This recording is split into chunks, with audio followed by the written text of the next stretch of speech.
70s was a very interesting time, historically and specifically horologically.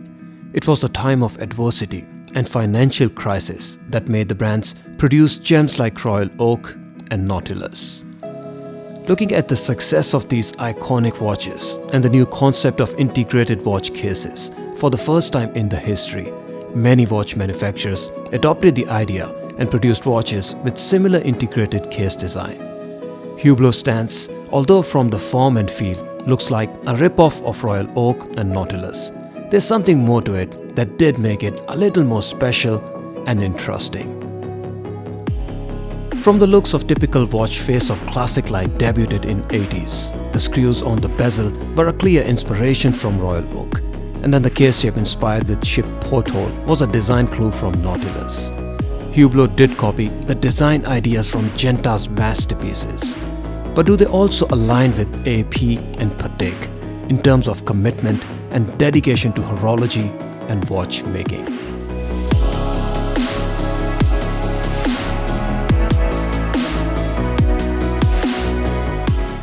If you find this video informative or helpful, please don't forget to support me by liking this video and subscribing to the channel. I don't review watches to market them. Rather, I review watches to share with you the details that you simply won't find elsewhere. I don't make videos to sell the watches. I make videos because I love watches. Hublot in the design of the case followed a more minimalistic and conventional approach for the case profile. And in return, although the case does appear to be integrated into the strap or bracelet, it technically isn't. And there's an end link between the lugs that connects the strap to the case. To continue with the same approach, rather than taking full inspiration from perfectly octagonal bezel of Royal Oak or rounded octagonal bezel of Nautilus, Hublot kept the conventional circular bezel. Thanks to the roaring success of Royal Oak with exposed screws and Nautilus with the ship porthole shaped case profile, Hublot followed the same lines, and we have in result the exposed screws on the circular bezel, and then the gasket to hold the bezel and the case also has hinge-shaped protrusions to offer the same iconic looks as Nautilus. The screw's alignment to the bezel or the case isn't there, but let's talk about it another day. Something that Hublot did that indeed was a daring step, never taken before, was the use of rubber strap on a gold watch. This was a very controversial move because the use of cheaper material like rubber for a strap on precious metal watch back in the time made absolutely no sense initially. But today, when we look at it, it is considered one of the sought-after configurations. The classic line by the manufacturer was debuted back in the 80s, and then Hublot reintroduced the classic Fusion line in 2008, soon after the release of Big Bang, to commemorate and showcase brand's legacy and historic looks. This particular model in the video was launched in 2015 and offer an 18-karat pink gold 42mm case size to house a stunning blue dial. The first thing you notice when you hold it in your hand is the color combination, and I have to tell you that the color tone of pink gold with the blue dial does make the watch very special and unique even in its very first look. The feeling of luxury that is developed by the lustrous and lush looks of pink gold is further complemented by the treatment that the case has received in this particular piece. What we have is brushed bezel with parallel lines for brushing, and then the bevel of the bezel is beautifully polished. Being circular bezel means that you don't see those sharp corners and edges like Royal Oak. Rather, you have a more subtle and circular case to complement the overall dressier and contemporary looks of the watch. The gasket between the bezel and the case that protrudes out at 3 and 9 o'clock to give the hinges-like shape of Nautilus case also comes with the same blue color as the dial, and I do like the combination and contrast it adds to the bezel.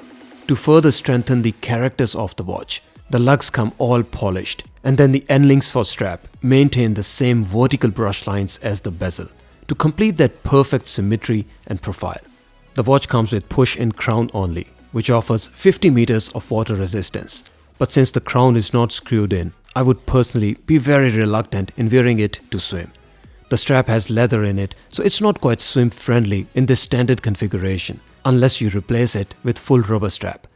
Inside the case, we have a beautiful blue dial that has received sunburst treatment, and may I say that the way the dial reflects the light is truly spectacular.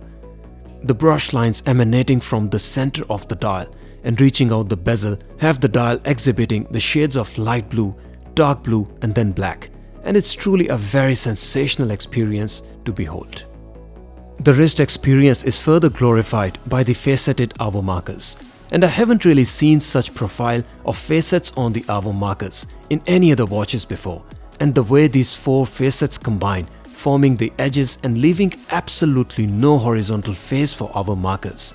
Many times while looking at the watch, they reflect the light as if they are some natural gems and not machined surfaces, and exhibit a truly spectacular view. Now this is a beautiful watch and there's no doubt about it. But when we enter into the price tier that this rose gold fusion carries, we enter into the space of luxury watches that showcase some true horological works on display. What you like to see in this price is a timepiece that not only carries with it a flash of gold in a fashionable way, but also efforts and dexterity in perfecting and decorating the piece in the tiniest of the components and making something that combines a perfect balance between the art and the engineering. And this is where, when we turn the fusion upside down, what is on offer is an exhibition case back showcasing a very basic Sellita SW300 based movement. It isn't a bad movement, and rather it offers a very reasonable 42 hours of power reserve and operates at 28,800 vibrations per hour. But not only it's not an in-house movement, rather the one used in very base and entry-level watches. The machining and finish on it, although is a high grade to up-spec it, it is still a very basic finish. Where in this price you would like to see stripes for Cote de Geneva on the bridges to mesmerize your eyes, you have here simply brushed vertical lines, which are not that bad, but again nothing that defines love for horology. There's no chamfering on the edges of the bridges to add that perfect look to the movement. There's no circular graining on the plates to beautify the components. There's no polishing on the gears, rather the gears come with very rough surfaces. If you were expecting to see a lush 22 karat gold rotor, again you are out of luck here. Under the macro, the watch continues to tell the stories of lack of attention to detail in the making of this watch. The minute hand comes with scratches, dust and surface imperfections all around. And if you look at the edges of the hand, there's practically no surface finish, and they simply show poorly cut and unmachined surfaces all around. The hour hand shows no different or better quality, and we have a similar poorly polished and treated hand with surface imperfections and edges with high spots and burrs all around. The seconds hand is not even clean, and we have dust and consistently poor surface finish on display. The joint for hands is far from what a luxury watch should exhibit. The dial shows beautiful sunburst lines, and I mentioned that the dial is actually very beautiful, but it still failed my macro test, and I can see a horizontal long scratch going all the way through. The underside of the seconds hand is not polished, and I'm not surprised at all looking at everything else. On the wrist, the watch wears very nice indeed, and true to its fashion attributes, it does please the eyes with its wrist presence and substance. The size of 42mm may make you think that the watch will look large, but surprisingly, it doesn't. The watch dial and case isn't so much in your face, and the tapered lugs do help with how the watch contours to the wrist.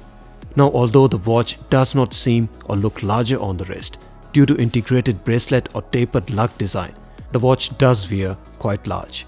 The minimum span of the watch with strap buckled in is 54mm, so if your wrist width or span is less than 54mm, then you will likely struggle to find a perfect fit on it.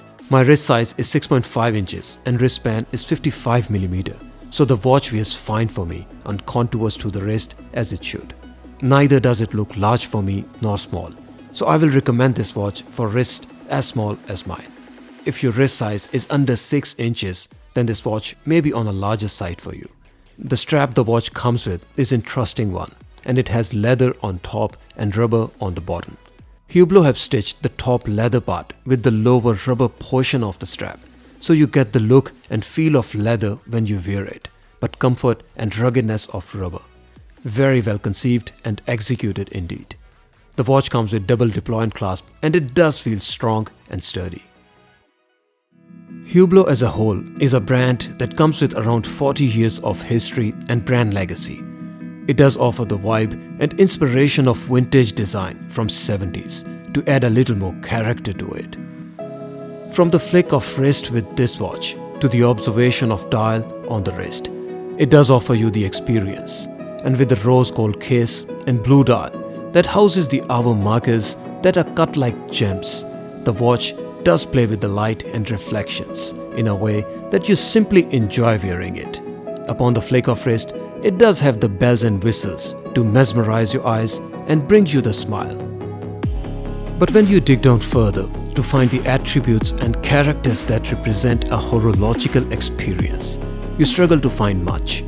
The movement isn't in-house, the finish and feel are out of context, and the love for horology and the watch itself is simply not on display. If you're looking for a fashionable gold watch, you will find almost everything in this watch. What you won't find is fine watchmaking.